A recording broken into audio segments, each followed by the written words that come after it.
Picture the most important courtroom in the entire world. Now picture the defendant, dead 9 months, dressed in his Sunday best, propped up on a throne, starting to smell. Now picture the judge screaming at the corpse.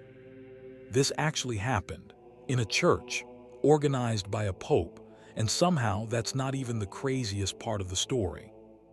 Okay, quick backstory, and I promise it's worth it. It's 9th century Rome, and the Catholic Church is an absolute disaster. We're talking 24 popes in 94 years, poisonings, strangulations, at least one pope beaten to death with a hammer. The holiest seat in Christendom had a shorter average tenure than a Premier League manager. Why? Because whoever controlled the pope controlled the Holy Roman Empire, and nobody was willing to share. Noble families, rival bishops, foreign kings, everyone wanted a piece, and they were not subtle about it. Into this beautiful catastrophe walked Pope Formosus, smart man, ambitious man, absolutely terrible judge of political alliances. Here's what Formosus did that got him killed, or rather, got him tried after he was killed. He invited a Frankish king named Arnulf to invade Italy, kick out the reigning power broker Lambert of Spoleto, and crowned Arnulf as Holy Roman Emperor. Bold move, decisive, exactly the kind of play that could reshape the entire continent. Then Arnulf got struck by sudden paralysis mid-campaign and had to retreat. Then Formosus died, and Lambert, very much alive, very much furious, walked back into Rome. 2 emergency popes later, a man named Stephen VI took the chair. He was a Spolton loyalist. He had a personal grudge against Formosus that had been building for years, and he had just been handed absolute power. He could have moved on, consolidated his position, ruled wisely. Instead he thought, you know what, I'm going to dig up that body.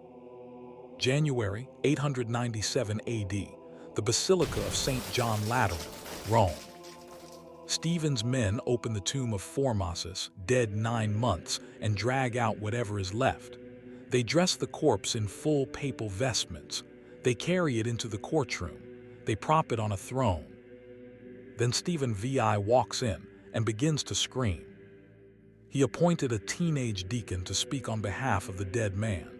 This poor teenager had to sit next to a rotting corpse and argue his case while the Pope, the actual Pope, screamed accusations at the body. At one point during the trial, an earthquake hit the basilica. Stephen kept going. Every objection met with more screaming, every argument dismissed. The verdict was settled before it started. Formosus was found guilty of perjury, of violating church law, of basically everything Stephen could think of. Then came the sentencing. They cut off the 3 fingers on his right hand, the ones used for papal blessings. They stripped off his robes. They buried him in a common grave. Then they dug him up again and threw him in the Tiber River. Now here is where it gets even better. Rome, which had watched all of this happen, finally snapped. Riots broke out across the city. The clergy revolted. Even Stephen's own allies thought he had gone too far, which is saying something, because these were people who had murdered multiple popes with their bare hands. Stephen VI was arrested, stripped of his robes, thrown in prison, and strangled to death. His reign had lasted just over a year. Meanwhile, a fisherman pulled Formosus out of the Tiber, carried him back to St. Peter's Basilica, and gave him a proper burial. The dead pope outlasted the living one. But wait, it gets worse.